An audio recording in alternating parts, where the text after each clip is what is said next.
அங்க என்னால ஒரு $10 பெர் ஹவர் வாங்கி சம்பாரிச்சு வீட்ல இருந்து சாப்பிட்டு வீட்டுக்கு கொஞ்சம் லைட்டா காசு அனுப்பிச்சு சுத் சுத்தி பார்க்கவும் முடிஞ்சது. இங்க வந்து டொரண்டோல இருக்கவன பார்த்தா ஆமா. கதறான். அவன் அவன் ₹2000 வாங்கிட்டும் வீட்டு வாடகை கட்ட முடியலன்ட்டு ஒருத்தன் மேல ஒருத்தன் படுத்து இருக்கிறான். ஒரு எக்ஸாக்ட்லி. மைண்ட் ஸோ அதுதான் எனக்கு வந்து புரியாத ஒரு விஷயமே. ஏன்னா, இப்போ எல்லாமே சிட்டி லைஃப்க்காக போறாங்க. Probably they are making good money. ஆனா, அந்த மனிய எடுத்துன்னு போய் ஸ்பெண்ட் பண்றதுக்கு they are using it in pub or something. ஆனா, லைஃப் எக்ஸ்பீரியன்ஸ்ன்றத பார்க்குறப்போ, உனக்கு உட்காரத்துக்கு டைம் இருக்கா? ப்ராபப்லி வொர்க் ஃப்ரம் ஹோம் இருந்ததுனால உனக்கு கொஞ்சம் தப்பிச்சாங்க. I can say that. Toronto வந்து ஓரளவுக்கு லைட்டா இருக்கிறதுக்கு காரணமே இந்த வொர்க் ஃப்ரம் ஹோம் தான். ஏன்னா, ஃபுல் ஃப்ளெட்ஜ்டா 5 நாளைக்கு வேலைக்கு கூப்பிட்டுருந்தான்னா தெரியும் how hectic the life is.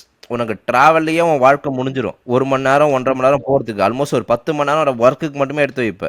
வீட்டுக்கு வந்தா புள்ளையே பார்க்க முடியாது. செம்ம டயர்ட் ஆயிடும். அதான மச்சான் பண்றேன். இப்ப நான் டெய்லி ரோட்ல இருக்கேன்ல. இப்ப புரொடக்ஷன் நம்ம கெமிக்கல் இன்ஜினியர். அப்ப போகும்போது டெய்லி 45 நிமிஷம் போறதுக்கு, 1 ஹவர் வர்றதுக்கு, அது மாரி 2 ஹவர் எடுத்து வச்சிரணும். ஒரு நாள்ல 2 ஹவர் டிராவலுக்கு எடுத்து வச்சிரணும். இப்ப நான் பிராம்டன்ல இருக்கிறேன். பிராம்டன் வந்து கனடால ஆல்மோஸ்ட் ஒரு 80% இந்தியன் பாப்புலேஷன். அப்படிதான் இந்த கனடால பிரிச்சிருக்கு. பிராம்டன் வந்து ஃபுல்லா இந்தியன் பாப்புலேஷன். இப்ப இங்க பார்க்கும்போது எப்படி இருக்குன்னா ஒவ்வொருத்தரும் ஓடிக்கிட்டே இருக்கிறான். இப்ப நம்ம ஆட்டோவில் பார்த்தோன்னா அந்த நம்ம தான் ஓடிட்டு இருப்போம். மத்தவெல்லாம் ரிலாக்ஸ்டா போவான், காஃபியை குடிப்பான், பார்ப்பான், நேச்சர் என்ஜாய் பண்ணுவான்.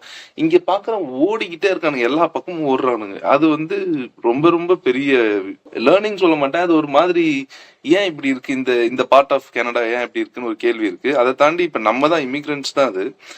ஏன் அவ்வளோ டென்ஷனா இருக்கணும்? இப்ப நம்மளுக்கு கிடைச்ச அந்த ஒரு ரிலாக்ஸேஷன் அமைதி ஏன் இவனுக்கு கிடைக்கல? ஜஸ்ட் பிகாஸ் ஒரு இடம் மாறினதுனால அவனுக்கு இவ்வளோ மாற்றம் இருக்கா அப்படின்னு நான் எப்பவுமே யோசிப்பேன். இல்ல அது உண்மைதான். அது ஆக்சுவலி வந்து என்னன்னா பாப்புலேஷன் அண்ட் அந்த மணி ஒரு இடத்துல இன்ஃபிளேஷன் அதிகம். டொரண்டோக்குள்ள இன்ஃபிளேஷன் அதிகம். ஒரு ஹவுஸ் ரெண்ட் ஆகட்டும், நீ ஏதாவது ஒன்று வாங்க, எல்லாமே இன்ஃபிளேஷன் அதிகம். அதனால அந்த ஒரு இது இருக்கும் எப்பயுமே வைய. அது வந்து பிரிட்டி மச் ஒரு சொசைட்டியோட நேச்சர் தான் அந்த பக்கம் பாத்தீங்கன்னா. ஈவன் பட் இங்க கொஞ்சம் கம்மியா இருக்கும். நம்ம ஊர்லயே அந்த இது இருக்கு. ஏன்னா ஒரு இடத்துல காசு அதிகமா இருக்க இடத்துல ஓடிக்கிட்டே இருப்பாங்க. அந்த ஒரு பரபரப்பு இருக்கும்.